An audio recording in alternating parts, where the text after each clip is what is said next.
Next. On this episode of Next TV, paddling for profit, teetering on the edge, and saving a dummy's life. That's not a very nice thing to say.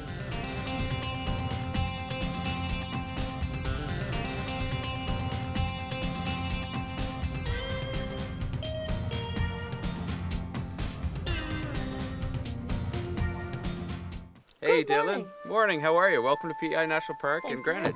Yeah, we're gonna put this on your shoulders and we're gonna take it down this trail to Bog Pond. And whenever you're tired, we can switch back off and forth. And, so once we get there, we're gonna be looking for purple loosestrife, which is a non-native invasive species here that we monitor in the National Park. Come straight this way, you're doing great. Okay. Has it been 6 minutes yet? It's been about 30 seconds. We got about, I don't know, about 8 or 10 minutes to go. Is it pretty tough? Oh! You got it? I got it. You want me to give it a go? Yep. All right. So this is a normal day for me. This is what we do when we come out here and we go through all through the national park looking for different species of invasive plants. And they're not from this type of ecosystem, so they're foreigners. Yeah, that's right. They're from away. They're bad. Hallelujah, we made it. Yeah, this is it. You're looking for a stocky plant, like it's a long cylindrical plant, and it's purple, and it's got beautiful bright purple flowers on it. We don't have a lot of it in the park, which is good. So what we're trying to do is identify when we see it, and then we pull it. We either pull it by hand and cut it, and we try to keep it from going to seed, and then what it does is increase and just keeps self-seeding.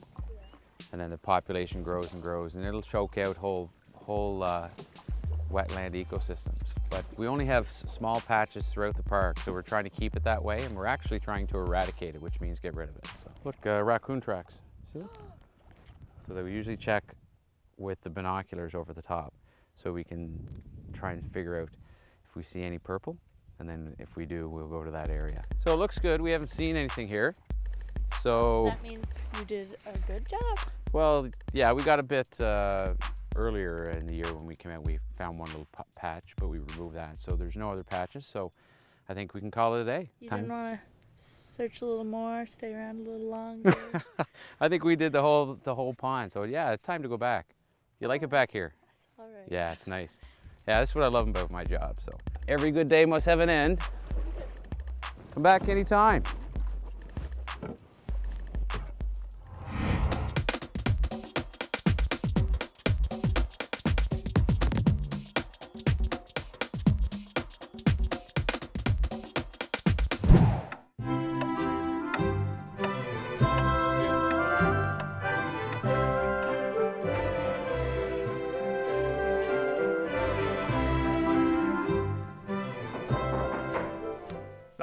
Page, enter. Pray, take pause of your current task to take delivery of my latest update for the facial bibliograph. Yes, sir. You may dictate. Yes. Yes.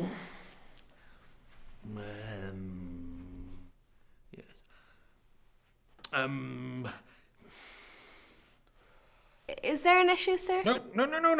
I'm just collecting my my thoughts. Oh, this is insufferable. Oh, what should my update be? Oh, this is not normal action for me to be so expressive in public.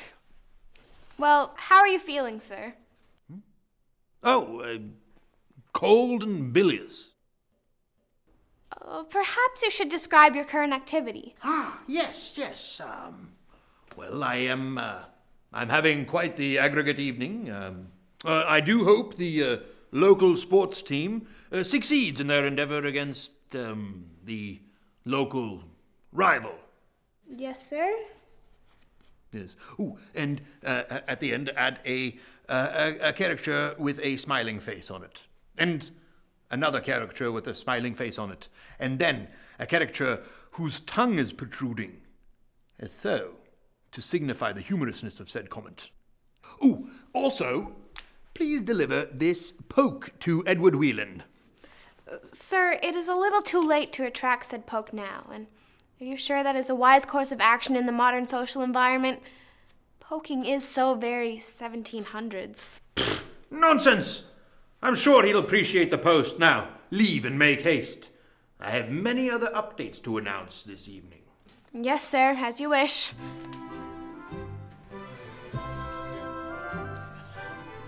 You are going to be the toast of the facial bibliograph, Sir John A.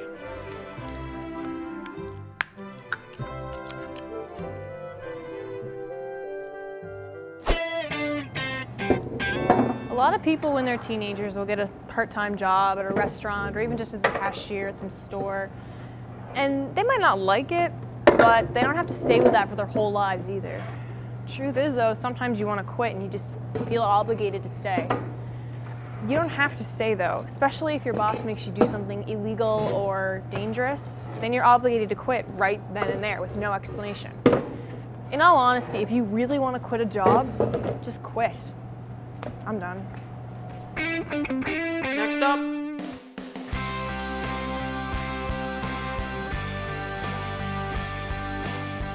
So I'm really interested in becoming a search and rescue technician, and I heard that at Home College they had a really great paramedicine program, and I'm here today to learn all the basics. So today we're going to be teaching lifting, and lifting's a very important part of our job. You have to always make sure that your back is straight.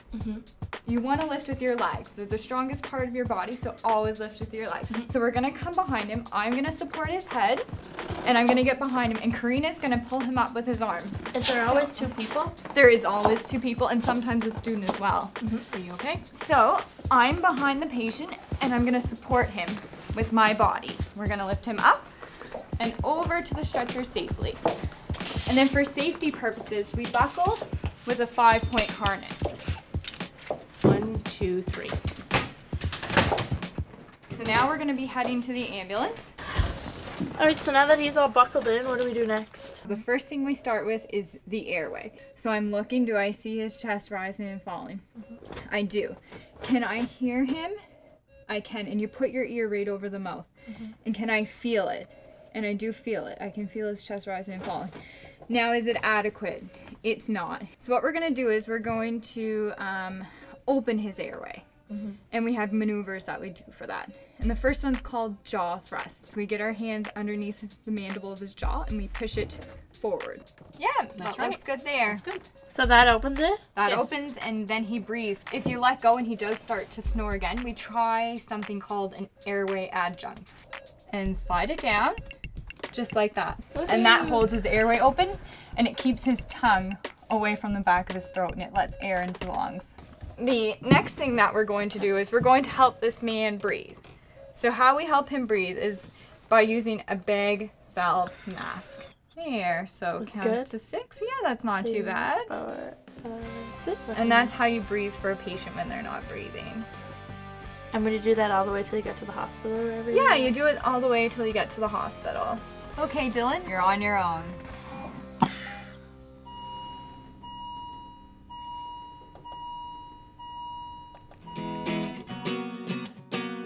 Paramedics. It's the only time when two huge guys put you in a van with no windows. And it's a good thing, 'cause they're usually saving your life and not touching you inappropriately with their hands and other things that aren't their hands. Yeah. Don't run away. Just, yeah, 5 cents is fine. Thank you.